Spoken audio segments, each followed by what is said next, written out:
beginning, there were two brothers, Cain and Abel, sons of Adam and Eve, the first man and woman on earth. They were born into a world as fresh and new as they were, their lives intertwined with the very fabric of human history. Cain, the elder of the two, was a tiller of the soil. He was a farmer, nurturing the land to yield crops.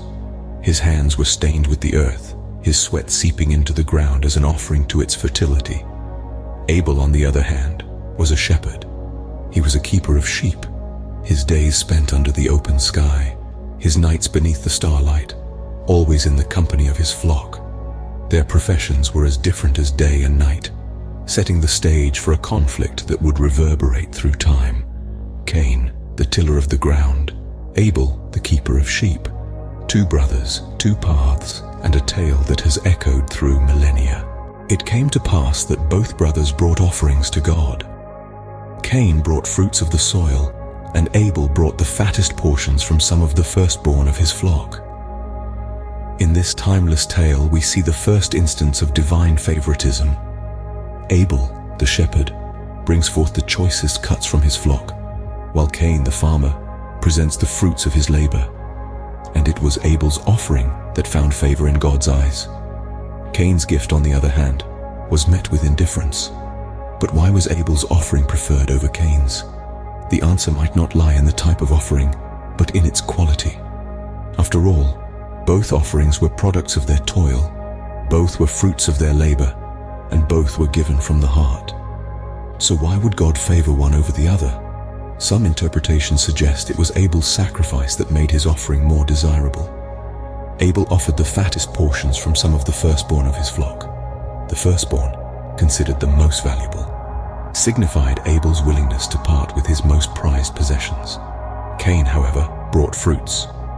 While fruits are a valuable offering, the text doesn't mention them being the best fruits or the first fruits of his harvest. Perhaps it was this lack of sacrificial spirit that made his offering less appealing to God. This story is not just about the offerings themselves, but also about the hearts behind the offerings. Abel's heart was in the right place. He was willing to make a sacrifice, to give up something of value. Cain, on the other hand, might have given an offering, but did he make a sacrifice?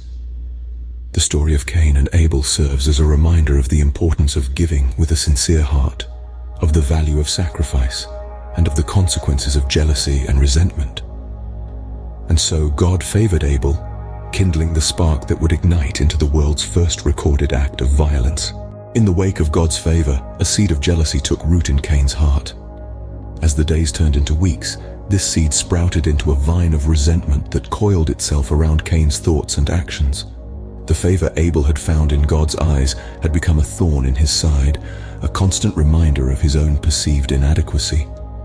One day, Cain approached his younger brother with a proposition, a simple invitation to accompany him to the fields. Unbeknownst to Abel, this was not a benign request. As they walked side by side, the sun casting long shadows in the late afternoon, Cain's mind was filled with a tumult of emotions. Anger, envy, and a burning desire to reclaim his standing in God's eyes consumed him.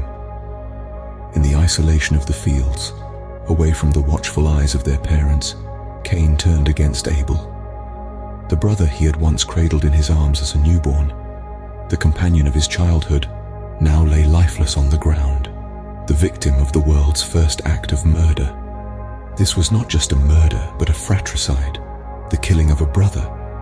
The gravity of this action was unprecedented.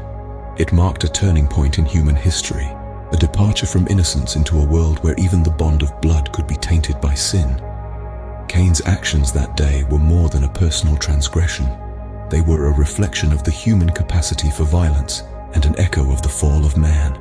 The firstborn of Adam and Eve had committed a sin that was, in many ways, a continuation of his parents' disobedience in the Garden of Eden. Yet, this was also a beginning, the genesis of a narrative that would unfold throughout the ages.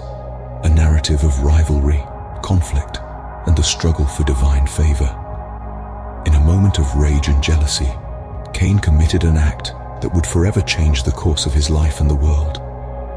His deed was a chilling reminder of the destructive power of sin and the tragic consequences of allowing jealousy to take root in one's heart.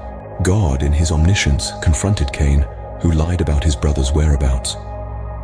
This act of defiance did not go unnoticed, as God, in his divine wisdom, meted out a unique punishment. He condemned Cain to a life of wandering, a nomad on the earth. But, in an act of mercy, he also marked Cain with a sign to protect him, ensuring no one would take revenge on him. The story of Cain and Abel, while ancient, carries enduring themes that resonate today. It's a tale steeped in jealousy, a corrosive emotion that led Cain down a path of irreversible consequence. It reminds us of the weight of responsibility we hold for our actions, and the ripple effects they can have. This narrative also underscores the concept of divine justice, and the belief that no misdeed escapes the all-seeing eyes of a higher power. And so, the story of Cain and Abel remains a potent reminder of the destructive power of envy and the eternal consequences of our actions.